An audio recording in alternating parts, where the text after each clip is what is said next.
All right, our final speaker this hour is Meenu Sikand. She was meant to present with Naz Hussain, but unfortunately Naz is experiencing some technical difficulties. So Meenu will be presenting by herself today. Meenu is a well-regarded transformative leader in the areas of inclusion, diversity, equity, and accessibility, as well as the only South Asian woman in Canada to be inducted into the Canadian Disability Hall of Fame. She brings 35 years of personal and professional experience advancing the disability agenda nationally and globally. Welcome, Meenu. Thank you for inviting me and giving me opportunity to learn as well as speak at this really important conference. It is unfortunate that my co-presenter, Naz Hussain, is not able to join due to some accessibility issues. I'll try to do justice to her narrative, but let's see, maybe I'm still hopeful that she may be able to join via phone later on. So let's talk about, my topic today is inclusion of diverse visitors in Canada's national parks. So since I have been listening into the conversation this morning, it's been so wonderful to hear that from previous speakers you have heard why it's important to have accessibility within our Canada national parks and all the recreational trails and other systems that provide Canadians outdoor opportunities. You have learned about amazing tools and technology available. So, from my NZ, you learn about the difference between accessibility and inclusion. And the way I say is that accessibility is a mechanism, but inclusion is a choice. So what I want to speak to you today is how do we make it, our parks more inclusive of diverse cultures. Next, please. So here's my presentation team I just mentioned, and there's a quick agenda. Next, please. So just 30 seconds plug-in into Accessibility for All.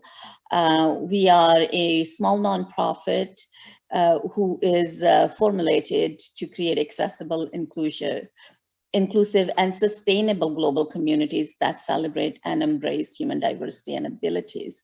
For me, sustainability of any products, any projects, or any environments is very important, because if we are not able to, it should not be one-time wonder to have a belonging experience. It has to be sustainable. So I want to make sure that the gaps that we discussed or barriers that we remove, they are removed in a permanent way, so they are the inclusion experience we all have is sustainable once it's addressed. So visit our website to learn more about mission and our objectives. But one thing I like to highlight is that our organization was created to address the gaps that exist within the disability and accessibility communities, which is intersection of race and disability. So we do feel that there are, any accessibility improvement, whether they are with the provincial accessibility legislation or Canada Accessibility Act, when they are made, the beneficiaries are still majority white Canadian population. So we want to bridge that gap and really amplify the voices of a demographic which is on rise within Canada, but has not been benefiting the same as others. Next, please. Can you go back to the land acknowledgement, please? So I know many people have acknowledged the land, so I really want to, emphasize that as a former as a immigrant who was raised and educated in a former British colony, upon arrival, not only I have to understand Canadian Indigenous history, but that also has given me opportunity to understand the oppression and discrimination that results to our communities from a colonized way of living, colonized thinking and colonized education, and how we unlearn to learn the new inclusion and reconciliation with the environment, with the communities, and especially the people first of Canada. So today, on behalf of Accessibility for All, I'm presenting from the land of many new settlers.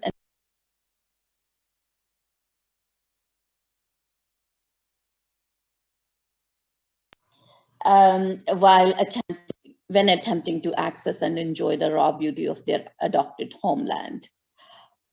And for this presentation, the framework I will be using is IDEA, which is Inclusion, Diversity, Equity, and Accessibility Lens. Next, please. So now just envision me, Naz Hussain, who is not here, but if I could speak for herself, Naz is my friend who was born who was born outside Canada, but she came at a very young age. So her education and her upbringing was in the east part of Canada. And her family was an unusual family in comparison to many immigrants you see and meet today or even 30 years ago. Her family was progressive. They believed in outdoors.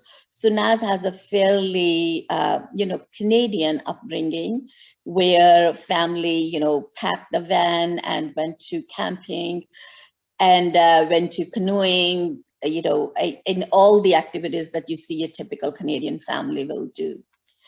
Her experience changed when she started to have vision loss, which was a progressive vision loss. So it did not happen at the same time. And at that time, she started to experience that how suddenly she and her family both were having difficulty in accessing the same lifestyle which they have taken for granted.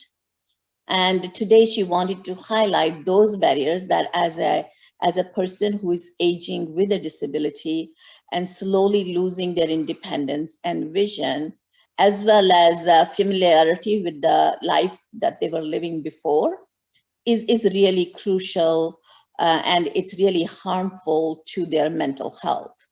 So people with vision loss, if they're not able to join other family members or they're not able to integrate, I think Matthew talked about creating integrated experiences where able-bodied and disabled folks can jointly enjoy what parks and recreation has to offer to them.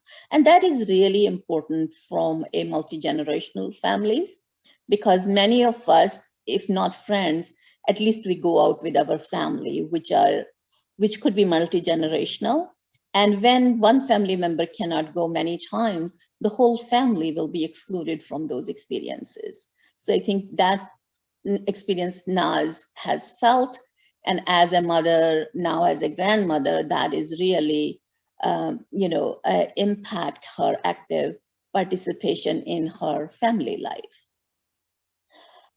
So as a recommendation, what I learned from Naz as a senior, now senior, very young senior, and with a progressive vision loss, that if she goes out, she concerns for her safety as a woman.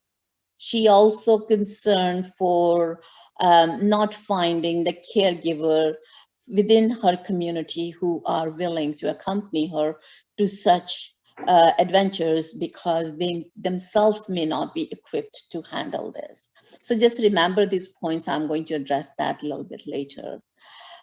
So some of his recommendations, jive with what the previous presenter has mentioned, using QR code, artificial intelligence, audio clues, making signage more visible, and also lighting is a huge concern for seniors, women, as well as somebody with a low vision. And we know that sometimes the lighting within the parks is an issue, and as well as the proper signage, trails, and the information on the website is again make it very difficult to plan if it's not sufficient, and also if it's not changing, because I think one of the previous speakers did mention that once they arrived to one of the park and the accessible washroom was not working, and you find it very frustrating when you reach there. So all those recommendations, I think you are hearing it consistently. Next, please. So where I want to take you from there is, think about the Canadian population. So we heard that approximately 4.4 million Canadians who identify as having a disability. Then look at the demographics of Canada. We know that from the overall population, 22.3% of the total population identify as people who were not born in Canada. And by 2036, those numbers are expected to increase by 30%.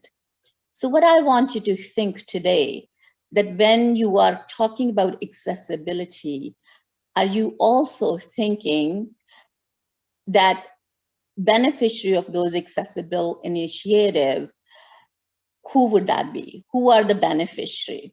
Is it only going to be that, the people who were born here or have lived here and familiar with the outdoor lifestyles, or the new population that is joining in, but probably their home countries or the countries they are coming from, the notion of outdoor camping, sailing, canoeing, they have not been familiar with, but then you're leaving out 30% of those population and perhaps more who are not going to be coming to our Canadian national parks and really enjoy the beauty of their new adopted homeland. But that also put us in danger of creating accessibility and not utilized by all Canadians. And then we tend to see less people and then less need for accessibility. Even though I strongly believe, even if it's one person who is excluded due to the barriers, we should create accessibility as a priority. We should make sure that accessibility by design is achieved from the beginning. Not a single Canadian should be excluded due to their abilities or disabilities. But then I'm also asking you today to think about inclusion of those who may not be familiar, and all the progress you have made. I was in awe in this morning when I heard Lawrence talking about being blind and going to dietitian and being so active in so many outdoor activities. I think those kind of the role models you have to share with the ethnic community, racialized communities who are not familiar with these, but also they need to see some role models that represent them.